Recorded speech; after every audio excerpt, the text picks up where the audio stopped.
সালটা ছিল 1948 30শে জানুয়ারি শুক্রবার।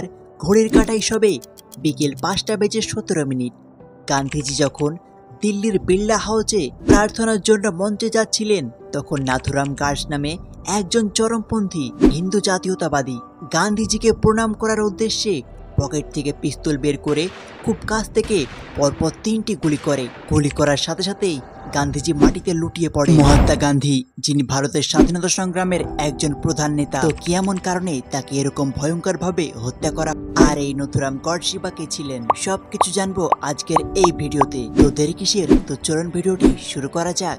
সালটা ছিল 1948 30শে জানুয়ারি শুক্রবার।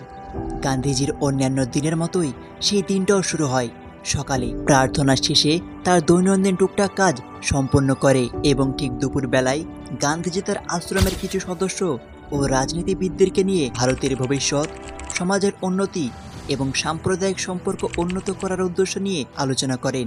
ঘড়ির কাঁটা সবেমাত্র যখন 5টার গণ্ডি পেরোয়, তখন গান্ধীজি তার 2 ভাগ্নি আভা এবং মনো গান্ধীকে নিয়ে দিল্লির বিড়লা হাউসে প্রার্থনার জন্য রওনা দেন। এবং এর ঠিক 17 মিনিট পর, মানে 5:17 গান্ধীজি যখন প্রার্থনা উদ্দেশ্যে মঞ্চে যাবেন, এমত অবস্থায় একজন নাথুরাম গডসে নামে এক চরমপন্থী হিন্দু জাতীয়তাবাদী তার সামনে এসে দাঁড়ান এবং নতজানু হয়ে তাকে প্রণাম করে। আর সেই সুযোগেই পকেট থেকে পিস্তল বের করে প্রচুর লোক থাকা সত্ত্বেও গান্ধীজিকে পরপর 3টি গুলি করে। প্রথম গুলিটি গান্ধীজির পেটে লাগে এবং দ্বিতীয়টি তার হৃদয় বিদ্ধ করে, আর তৃতীয়টি ফুসফুসে গিয়ে লাগে। দেহতে গুলি লাগার সাথে সাথেই গান্ধীজি মাটিতে লুটিয়ে পড়েন। এই ঘটনাটি এত তাড়াতাড়ি ঘটে যে আশেপাশের লোকজন কিছুই বুঝতে পারে না।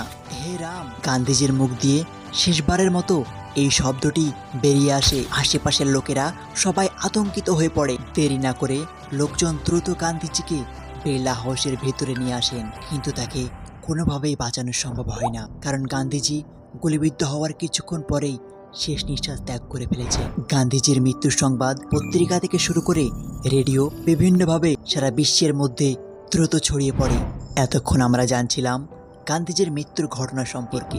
এবার আমরা জানব একজন বিশিষ্ট ভারতীয় নেতা এবং স্বাধীনতা সংগ্রামী, যিনি অহিংসা ও সত্যাগ্রহ আন্দোলনের মাধ্যমে ভারতে স্বাধীনতা আন্দোলনে নেতৃত্ব দিয়েছিলেন এবং ভারতে স্বাধীনতা পাওয়ায় যার গুরুত্ব ছিল অপরিসীম। তাকে কি এমন কারণে এরকম ভয়ঙ্করভাবে হত্যা করা হয়? সালটা 1947। দেশভাগের পর গান্ধীজি পাকিস্তানের প্রতি অর্থনৈতিক সহযোগিতার আহ্বান জানান। তারা মনে করতেন যে গান্ধীজি হিন্দুদের স্বার্থের বিরুদ্ধে কাজ করছে। ধর্মীয় এবং রাজনৈতিক মতপার্থক্য, গান্ধীজির অহিংসা এবং হিন্দু মুসলিম ঐক্যের নীতি নাথুরাম গডসে ও তার মতো হিন্দুদের মধ্যে অসন্তোষ সৃষ্টি করছে।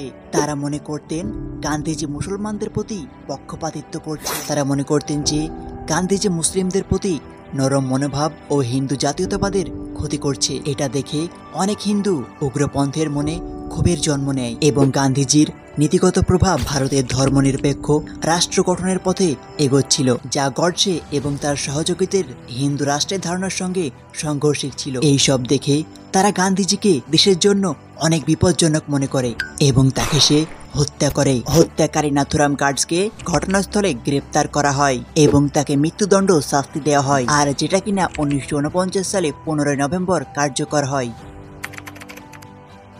গান্ধীজির মৃত্যুর পরের দিন অর্থাৎ 31শে জানুয়ারি গান্ধীজির মরদেহ দিল্লি রাজঘাটে শেষকৃত্যের জন্য নিয়ে যাওয়া হয় এবং সেখানেই তার অন্তর্পৃষ্টিয়া অনুষ্ঠিত হয়। গান্ধীজির মৃত্যু সারা বিশ্বে শান্তি ও অহিংসার বার্তা প্রচারক হিসাবে তার অবদানকে স্মরণ করিয়ে দেয় এবং এখনও তাকে একজন মহান নেতা এবং শান্তির প্রতীক হিসাবে সম্মানিত করা হয় এবং যুগ যুগ ধরেও তিনি আমাদের মনে সবসময় গেঁথে থাকবেন। তো এই ছিল আজকের এই ভিডিওটি আপনাদের কেমন লাগলো সেটা কমেন্টে অবশ্যই জানাবেন। আজ আসি তাহলে, দেখা হচ্ছে আবার নতুন কোনো টপিক বা ভিডিওর সাথে। ততক্ষণের জন্য সকলেই ভালো থাকবেন, সুস্থ থাকবেন। ধন্যবাদ।